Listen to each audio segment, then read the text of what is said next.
Hey everybody, it's Adrienne and Alyssa from WDW Bound, and we are coming at you on today is Wednesday, May 27th, and Disney just released their plans for reopening the parks, and so we thought we'd get together and chat it out a little bit since we can't record together right now. Um, we thought we would do it this way. So it's our first time like recording this way. So if it's a little bumpy and weird, that's why. Sorry. Yeah, sorry. So Alyssa and I both watched the live presentation this morning that Florida, that Jim, what was his last name? McPhee, I think.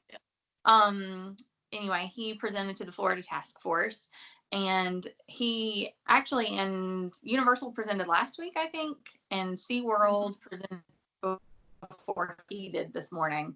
But anyway, they kind of outlined how Disney plans to reopen and to reopen safely. And we thought we'd break it down a little bit. The first thing is the actual dates. And I noticed that SeaWorld opened with their dates too. But Disney opened with the dates that they were actually going to open the parks. And I found it interesting. I don't know what you think, Alyssa, but I thought it interesting that they chose to, instead of opening all 4 parks at one time, I said porks again. I meant parks. And that is not the first time I've done that today. Y'all doing tic-tac videos? But on July 11th, they plan on opening Magic Kingdom and Animal Kingdom. And then on July 15th, they're opening Epcot and Hollywood Studios. So what do you think about the 2 parks at a time instead of all 4 parks at one time? I don't know. I feel like I had that thought earlier that with only having 2 parks in Disney Springs open, I was like, that leaves not that many places for people to go. Right. And because I thought, like, well, if all 4 parks opened up at the same time, then it would help disperse the crowds a little bit. But being limited to just 2, I don't know. I feel like, and I know that they're doing the reservation system, which we'll get into, but I'm like, even with reservations, I feel like, why? Almost. Right. Yeah. So I don't get it. Maybe it's a cast member thing. Yeah. Oh, I didn't think about that. Yeah. Yeah, like they're take them a little bit of time to get enough cast members back since they let all the college program kids go. I think the new batch college program starts in July though, doesn't it? I have no idea. I don't know anything about sports. But yeah, I had the same thought as you. Like, I didn't quite understand the 2 parks versus 4 parks thing. Because I too was thinking, well, won't that cause more crowding? But if you do have the reservation system where you have to kind of tell Disney where you're going to be at any given time, then crowding won't be an issue, except for in the resorts, right? Because if they're opening resorts on July 11th as well, then July 11th through July 14th, you're going to have people. I don't think they're going to open the resorts because they did. They have said so. Yeah. Oh, see, Universal still doesn't. Go ahead. Sorry. I was going to say I did a lot of research this afternoon because we had a trip planned before all this on July 23rd. So I wanted to make sure that we would be able to continue with that reservation.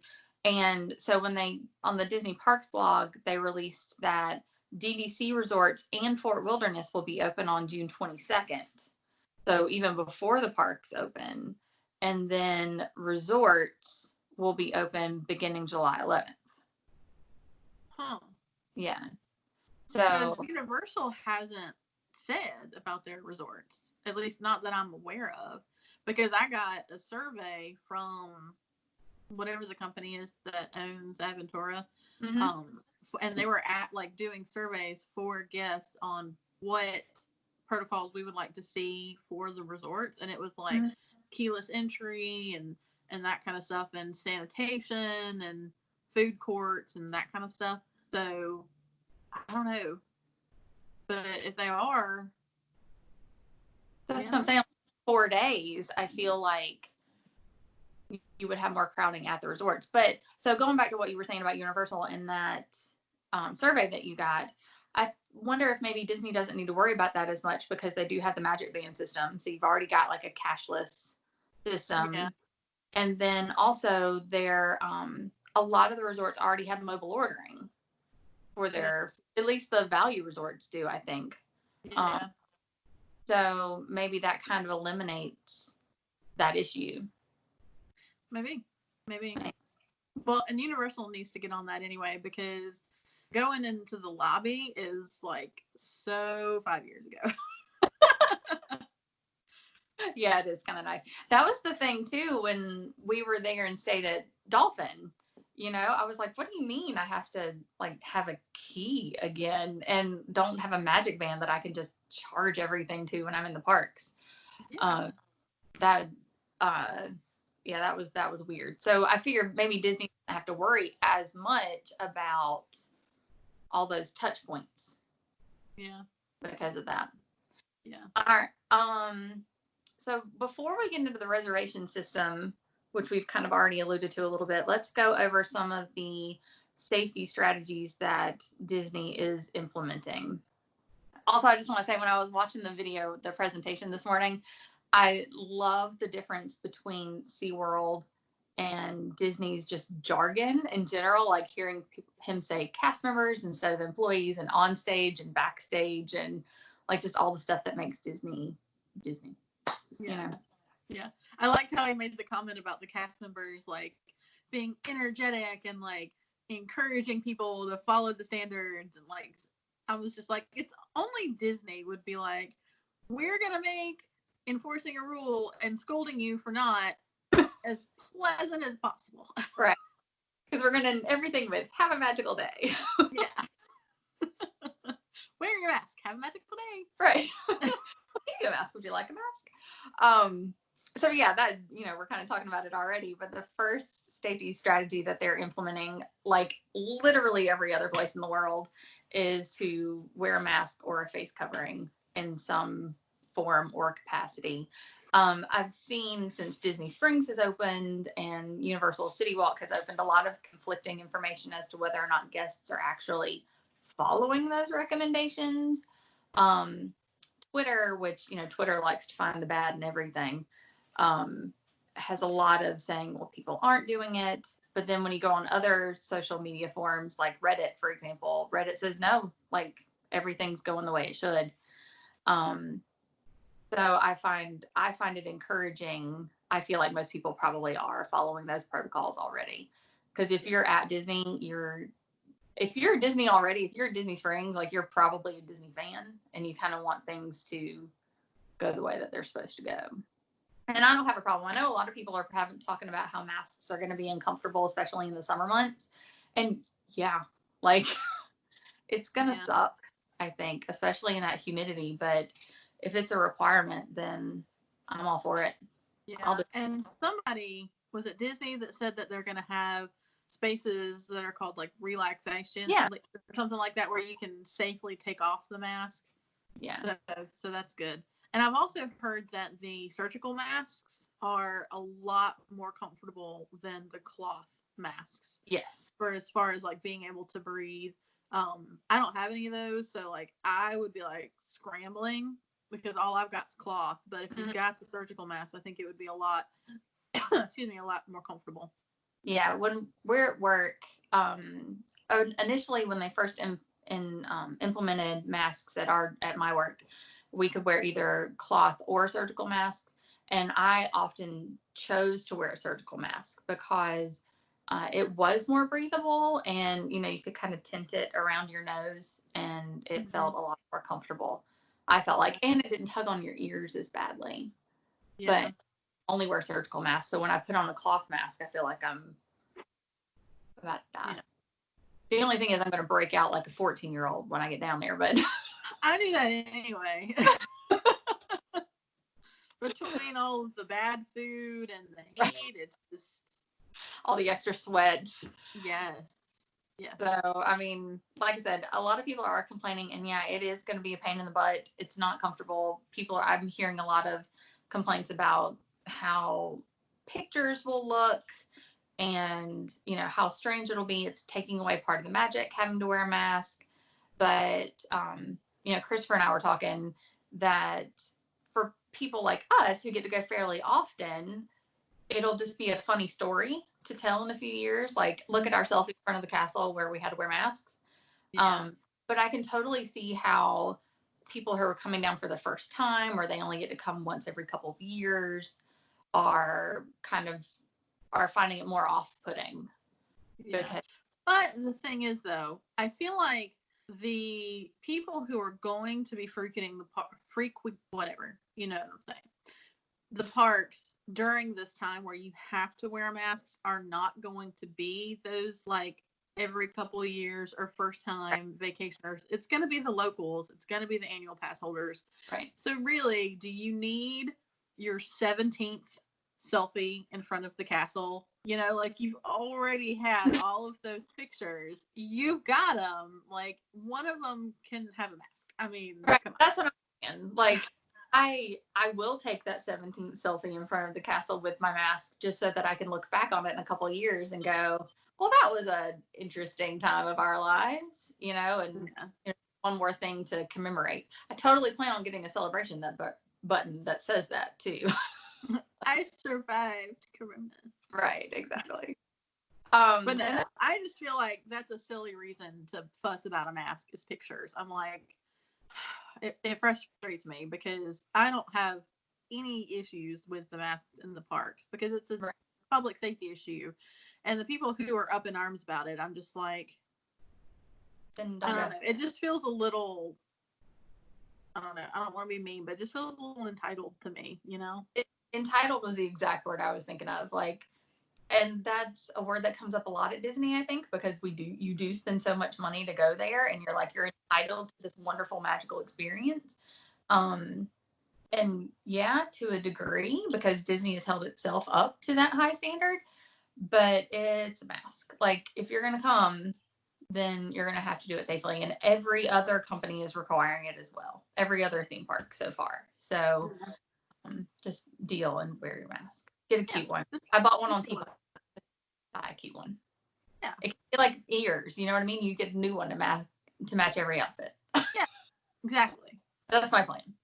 Yeah. So other safety strategies kind of going together. He talked about physical distancing, even on rides, and I'm not quite sure how that's going to work either. I assume SeaWorld talked about how they were going to eliminate single rider lines, and I assume Disney's going to do the same. I don't think he said that specifically, and I didn't see it in any of the like slideshow things that he brought up, but I assume single rider is going to go away because I don't want to sit next to a stranger, you know? Yeah. Well, and I saw I don't know where I saw it, but I saw a picture of Dollywood that has kind of floated around where they were testing their like precautions. And do you remember that eagle ride that we did last time we went to Dollywood and how it's all spaced out? So they had one person on each end. So there's like 4 seats and then the secure, like where the ride track is, and then 4 other seats. And so they had one person on this end and then one person on the other end. And that's how they were testing their social distancing. So I'm assuming they'll probably do the same where they'll either like catty corner it, or if it's on a row of like 3, then just like have one person per row, or, you know, that kind of stuff. Yeah. Which is going to make the waits horrible. It'll be easier on things like even Rise of the Resistance, where, you know, you've got I think it's a 12-seater or something like that. You know, only allowing so many people on the ride. Rock and Roller Coaster, you just fill up 2, skip 2, go to the next one. Even Space Mountain, you know, like you've got the single ride anyway. But I was wondering about Smuggler's Run. Like, you have to have 6 people to make that experience work. That's true. So I don't know how that would work necessarily. I mean, granted, masks, the entire purpose of masks is for when you can't be socially distant. True. So it's almost overkill to be socially distant and wear a mask, but like I get it totally, and I'm there for it. But so I wonder if that'll be an exception, or if they just won't have rides where they can't physically distance people. They also talked about hand sanitizer pre-rides and post-ride, and sanitizing the ride vehicles between experiences. So I feel like even on the rides where you can't, I hate the word socially distance because I've said it 1,000 times, but like where you can't physically distance yourself 6 feet from somebody, that it would still be fairly safe if they're sanitizing and requiring the mask the whole time. And yeah, I don't know. I might avoid something like that though myself for the first time, maybe. Yeah. Well, and no one particular thing is going to be the catch-all safety thing. Right. Like the masks save a percentage, like right. It increases your percentage, whereas also sanitizing also increases the the percentage of safety. And so with all of that combined, you would feel safer. So I think, now that I think about it, I don't think I would panic as much about Smuggler's Run as long as both of those safety things are into play. If you can get 2 out of 3, I think you're doing pretty good. Yeah, but I might avoid Mission Space because that's some tight quarters for 4 people. Yeah. I don't know. So I don't know. Those are some things that they're talking about doing. And then, of course, we've also kind of alluded to encouraging cashless payments, mobile ordering. They said they're going to greatly increase their mobile ordering at most of their restaurants, which, I mean, they've already got the technology, so why not just go ahead and implement it? I mean, it's probably close to 50% of their restaurants at this point anyway. Yeah. And I think I saw something about using paper menus at table service restaurants. And whoever it was that did the meeting today for Disney said that all of their menus are already on the app. So you don't have to technically have a menu. Yeah. You can just look on your phone. If you don't want a menu, then don't get one. Yeah. That's better environment too. Yeah. And one thing I did think about was, how we like to buy gift cards, at discount at Costco or Sam's or whatever. And I wonder if and when we ever go back, while all of this is happening, I probably wouldn't do that. Because you can't pay your balance without going to the front lobby. Yeah, without going up to either the lobby. And so I would see myself doing a lot of mobile ordering. Yeah. And you can't load your gift cards on the mobile ordering thing. So that kind of sucks. But right? When you mobile order, you can't charge to your room. It charges to your credit card on file. Mm-hmm. Yeah. I did, when we were there earlier this year, I used a lot of Apple Pay on my watch. And that was really convenient. Yeah. But yeah, I thought that same thing about gift cards and how I would probably forego that 5% savings this time because it would just be a little bit more of a hassle than I was willing to do. Probably just charge to the room and go from there. Yeah, and I would do almost exclusively mobile ordering, except the only exceptions is the places that you can't do mobile ordering. So if there's a food kiosk or something like that doesn't offer it, that kind of sucks that that you wouldn't be able to get it that way. But I like that idea. I don't like I know that they're talking about cashless, cash is germy, but debit cards can be germy too. Oh yeah. So I would probably just do mobile ordering, I think. Yeah. Well, and I mean, when we went to talking about kiosks and stuff, when we were in Pandora and got the what is their drink called? I can't remember. The Ponku Ponku? No, that's where you get it from. The layered slushy drink. Yes. We ordered one of those when we were there earlier, and that was again just you can't mobile order because it's this tiny little location or whatever, but you could still use your cashless, your Magic Band or your Apple Watch or whatever, to keep it as contactless as possible. But you're right, even when we were driving down earlier and to buy food just on the drive down to Florida or buying gas or anything, I was like, oh, I got to hand sanitize my debit card. Yeah. So, yeah. But I feel like I said, Disney compared to other theme parks, I feel like they're already ahead of the game with being as contactless as possible. Granted, they were doing it to try to get us to spend more money, not necessarily keep us I safe. bet you they're so thankful that they have those implementations in place, that they're not having to scramble, because they already got pretty much cashless options. So Right. I'm sure they're like. So I wonder what. So side note, I wonder what Disneyland is going to do, because they don't have magic bands.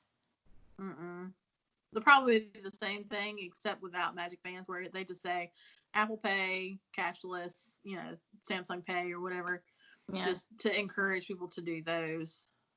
Yeah, because it doesn't make as much sense out there to have magic bands, because you've only got the 3 resorts, right? Or the 3 hotels. Yeah. So, anywho, so those were all the safety strategies, and he was very thorough when he was talking about how they were also going to implement, extra hand washing stations and hand sanitizing stations, and again, backstage as well. I loved that Disney was talking about how they were going to keep their cast members safe, because again, that's something else that I've heard a lot of talk about online, is that, Disney's not essential, which it's not, and people want to go there. I get that. But what about the cast member? Like, it's our choice if we go visit Disney World, but the people that work there, it's not as much of a choice for them. So I was very glad to see that they were talking about the ways that they were going to keep their cast members safe as well. Implement plexiglass, and even backstage their like their break areas and things were going to be modified. Yeah. So that I was grateful for that as well. Yeah. So the one thing that they talked about that we don't know a lot of information about is the reservation system. He talked about how to keep capacity at a level that allows for physical distancing, that you will have to, in some way, shape, or form, we don't know how yet, go through a reservation system to tell Disney, hey, I'm going to be in Magic Kingdom this day, or I'm going to be in Epcot this day. So I have a lot of questions about that. I don't know about you. Yeah. Well, and I wondered too. I was like, because I was thinking, I was like, oh yeah, because I would hate to drive 8 hours and not be guaranteed to get in. Mm-hmm. But I also think, but don't they already have the mechanisms in place to do that? Because they already do tickets for particular days. Like when you buy your park tickets, it's on a specific day. Right. So could they just not do it that way? And then once you sell enough, as many tickets as it is to hit that threshold, right, just sell out for the day? Right. So I get how that could work going forward, but I don't know how they're going to implement it for people who already have reservations on the books. So, like, let's say I did see where they said they were not going to be selling any new tickets for the time being, and they were not going to take any new reservations for the time being for resorts and whatnot. So that's well and good, but what if their hotels are already booked to capacity in July? How do they decide who gets to keep their hotel reservation, or how this, like, say Christopher and I, how are we going to let Disney know that, I'm coming down on the 23rd, I want to go to Animal Kingdom that afternoon, and then tell me, no, you can't do that, where my fast pass window already opened up. You know what I mean? So I'm just kind of curious to see. Yeah, I don't know. And it makes me wonder too about like annual pass holders and DVC and that kind of stuff. Like they wouldn't have a physical ticket because they have annual passes. Right. And determine, like, say, an annual pass holder who's local, lives 30 minutes away, how does that person say, I want to go to Magic Kingdom today, and not be able to? And you're an annual pass holder, and, I don't want to be one of those, but that's why you buy it, to go where you want, whenever you want. And what about park hopper tickets? That's part of the draw. I want to start my morning at Magic Kingdom, end it in Epcot. Maybe I'll throw in some Hollywood Studios because I want a carrot cake cookie in the afternoon. So I'm just kind of interested in seeing how that's implemented fairly without ticking off a lot of people. Well, and I think Disney will probably strip a lot of its perks with all of this, because they've already said that they're not going to have parades and fireworks and stuff that's going to cause people to get, into crowded areas. So I feel like they're already, and this is another reason why, like, I don't foresee me and my husband, Sean, going anytime in the near future, just because we don't get to go as often as we would like, and Disney is expensive. So if you're not going to get the full experience, I feel like it would almost not be worth it for us, because if you're not going to get the shows, the meet and greets, the parades, the fireworks, all that kind of stuff, I wondered if they would. Now this is reaching, but I feel like Disney should discount their tickets because they're not providing the amount of stuff that they would typically provide. Like, right. If I'm not going to be able to ride everything, if I'm not going to be able to see the shows or the fireworks or anything like that, that park ticket's not going to be worth $100 to $150 depending on when you go. So, and I wonder too if they'll discount annual passes, because you, like what you said, you can't go anytime whenever you want. You would have to have that reservation. Now Disney may be banking on the fact that people may be too scared to go, right? Because I've seen people report that, like, yeah, Disney Springs is open, but it's really not that busy, right. So maybe they're banking on that people will be waiting, kind of like me and John will be waiting to go once everything blows over and you can get the full experience. Literally, this is an anecdote, but this is gonna laugh because I had a dream. I have crazy dreams.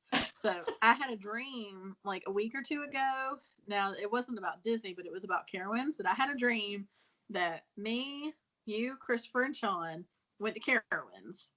And we were outside the gates. And I was like, guys, why are we spending this money on these park tickets when all of the park isn't even open? Like, let's just wait until, like, it's back to normal, and then we can get our money's worth. And so, like, that's how I feel like now with Disney. Yeah. I'm like, just wait until everything goes back to normal, and then you'll get the most bang for your buck. Right. Yeah, and I feel like Disney probably is banking on that. Probably. Just from the, I don't want to say backlash, but the feedback that I've seen on their Facebook posts and their Disney Parks blog, stuff like that. A lot of people are saying we're not coming until we can get the full experience. Yeah. And I fully support that. Again, for people who it's their first trip or whatever, like, yes, you should wait for the full experience. Mm-hmm. But for people who get to go more often, and it's just going to be a funny anecdote later on, then, do your thing if that's not super duper important to you.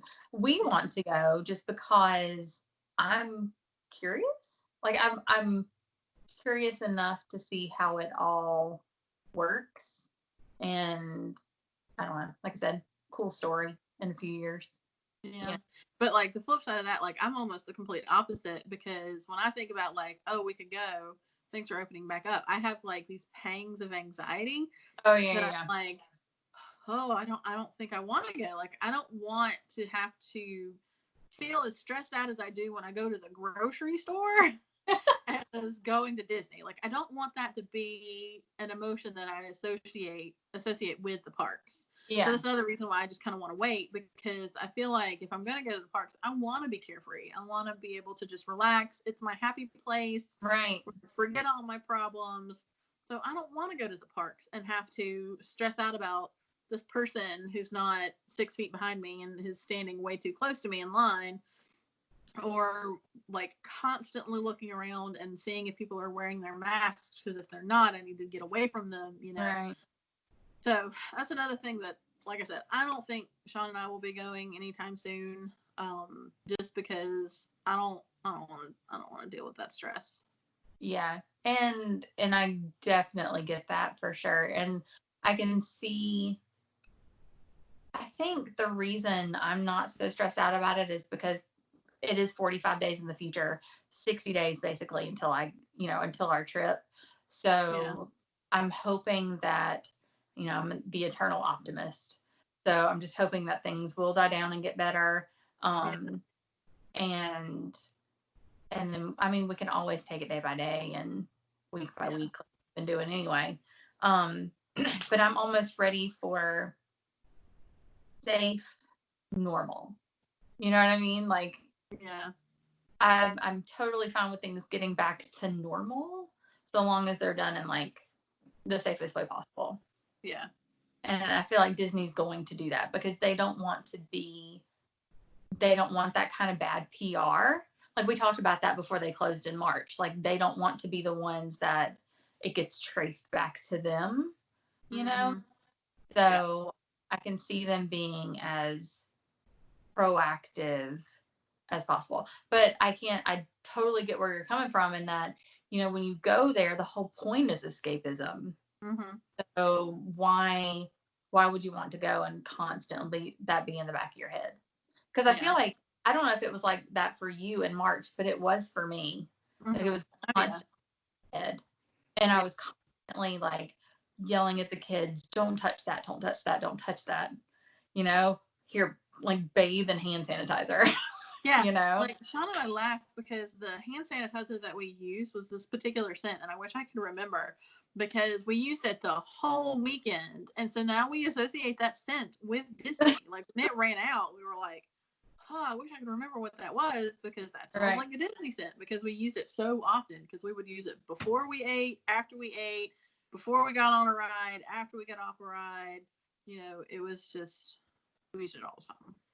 Yeah, and we would, Sean and I would, even now, we kind of keep, I don't know what the word is that I'm thinking of, but like, if I forget and I accidentally touch my face or something like that, like Sean will like pull my hand down and like, or if I'm touching a handrail, he'll like take my hand away from the handrail, like don't touch handrails. So I will say that I'm glad that, assuming that we do go in July, that the kids aren't coming with us because I want to be able to kind of feel it out because, we're supposed to go back as a family in September. So assuming all those measures are still in place, then I want to have a good handle on it so that, I can get my kids to follow along, which I think would, but except for the whole mask part, that's going to suck. But you got to do what you got to do. Yeah. All right. So that's basically the rundown of everything that he talked about today. I still had a couple of questions. SeaWorld, I watched SeaWorld's presentation too, and they talked about they were going to be opening Discovery Cove, their water park, but I did not hear Disney talk about Typhoon Lagoon or Blizzard Beach at all. And I haven't seen it mentioned in anything that they've released since. So my assumption is that it's still going to be closed. Or those will be closed along with the miniature golf. I didn't see anything about miniature golf either. But I wondered about resort pools.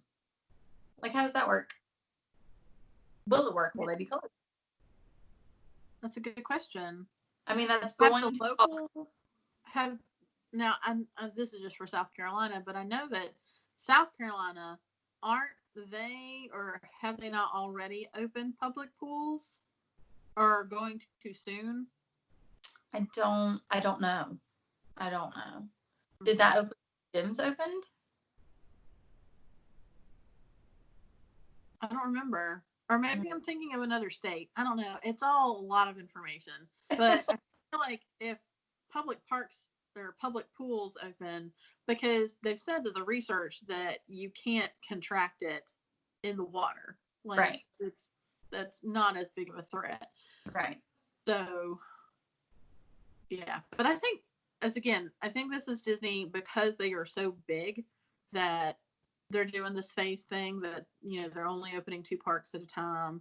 And so they're probably in the future probably going to do that. But I feel like too, like they don't want to open everything at the same time. Right. Just kind of do their own little phased thing just so they can adapt if they need to. Yeah.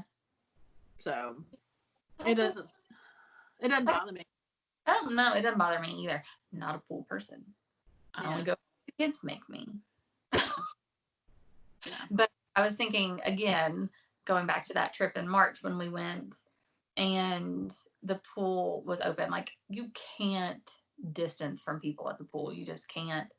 And I would assume that the chlorine and the cleaning you know, whatever it is that they use to clean the pools would kill whatever germs or bacteria or whatever were around. But then you've got like people on lounge chairs and, you know, just sunning or the hot tub and stuff. I assume the heat of the hot tub would kill them too. But, you know, if I'm in a hot tub with somebody and they sneeze in my face, it didn't reach the water. So, you know, that those will probably be closed too. But Disney has given so little information about the resorts just in general, that I'm interested to see what kind of information comes out later about all of that. Yeah. But did you have other questions or any other like things that you've thought about? Not really. Because I didn't even realize that the resorts were going to be open. So that opens up a whole plethora of questions because, I mean, like, are they going to limit the amount of people that can stay at the resorts? Right. Is that going to be at a capacity too? Because you can't have a ton of people at the resorts and then not a ton of people in the parks. Like, what are you going to give them to do? Right. So I wonder if they're going to be limiting those reservations. Yeah. I don't know. And I mean, I feel really horrible for the people who, you know, they just started canceling second week of June reservations. So now that's a whole other month of people who are going to be displaced. And are they going to reschedule for later in the year or for 2021? Or, you know, it's just a lot of questions and a lot of things that I'm very grateful that I'm not an executive at Disney. That's what it boils down to. Yeah. Yeah. But, I think, oh, no. The other thing I was going to talk about, we did say that they weren't going to have any meet and greets, right? Like actual meet and greets, but I did see somewhere in the literature that was released today that there would be characters like out and about. So maybe you couldn't have like full meet and greets, but they might like kind of like Disneyland, just kind of milling about for entertainment, it said. So like, I think that'll be interesting to see. I'm curious to see, like I said, I'm just kind of curious to see how it all shakes out anyway. I would anticipate that they would didn't Shanghai Disneyland, they did not what they called a meet and greet, but really it was just all the characters at the railway, just like waving at guests. Like, I could see them doing that. Like because even if they're like milling around, how do you stop a guest from just running up and hugging them? You know, right. Like, how do you keep? They only do non-face characters because you know you can't have Alice in Wonderland running around with a face mask on. You know that break character or whatever. So, I'm just kind of because again that's technically like a mask, right? So they could have non-face characters. Yeah, that's true. Right. I'm interested. But anyway, I think that's all I've got. Okay. There. All right. So we thank you guys for watching, as always. If you have something that you want to add to the conversation, please put that in the comments below. And if you are not a subscriber already, we would really appreciate it. And we will talk to y'all next time. Bye. Bye.